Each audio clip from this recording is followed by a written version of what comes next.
February 8th, 2002, Friday, 12:20 p.m. Yep, nothing to do. For some reason earlier I was thinking about how the things you like change. Trivial things, small things. I've got Coltrane playing, by the way. The example of this being snow and receiving mail.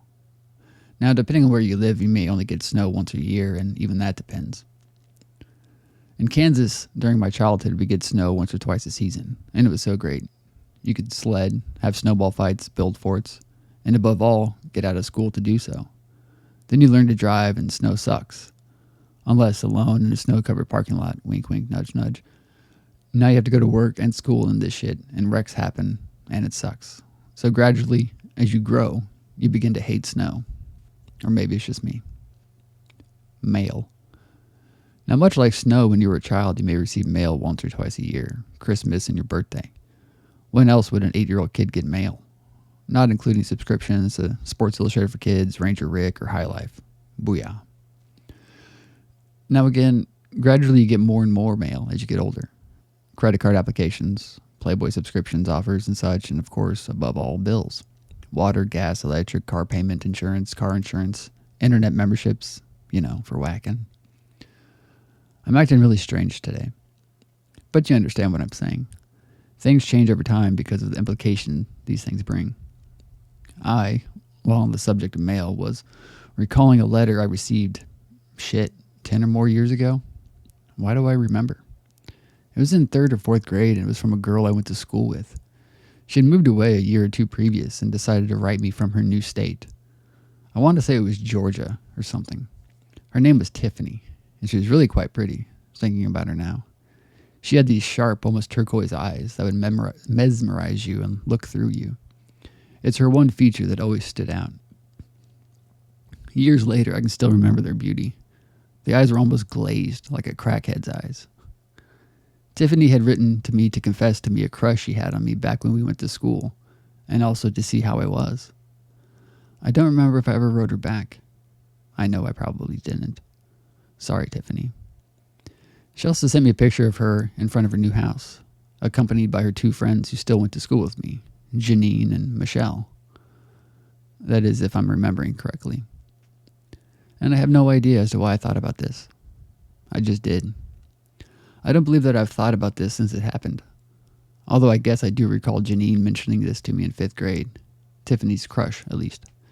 Tiffany, Janine, and Michelle, I probably haven't seen in 8 years. Closer to 10, probably. And that's my story for today. 6:30 p.m. The other day when I was talking to Forhelly, I forgot to mention the latest happenings in Jennifario's life. Her and Jameson broke up. Jameson broke up with her. She was being too clingy, was his excuse. Not too long after this, Super Bowl night, Jennifario slept with Toby. It just happened, she said. Of course it did. Of course, Jameson is pissed at both of them, Toby and Jennifario. Toby is Jameson's best friend. I don't know why I brought this up. 7 p.m. Just saw a preview on the TV Guide channel for Max Keeble's Big Move, and it had New Found Glory song Second to Last on it. Weird. So now, of course, I'm listening to New Found Glory. It's Friday night, I don't work, and I don't know what I'm going to do. I'm going to wait and see what the guys are up to. I'll give Will a call here in a minute, then we'll see. I just don't want it to be a boring night, drinking down at Will's. 3 a.m., Saturday. Went down to Will's around 9 p.m., and it was a night like any other. It was Kirk, Will, Tim, myself, and interestingly enough, Jenster also. It was fun.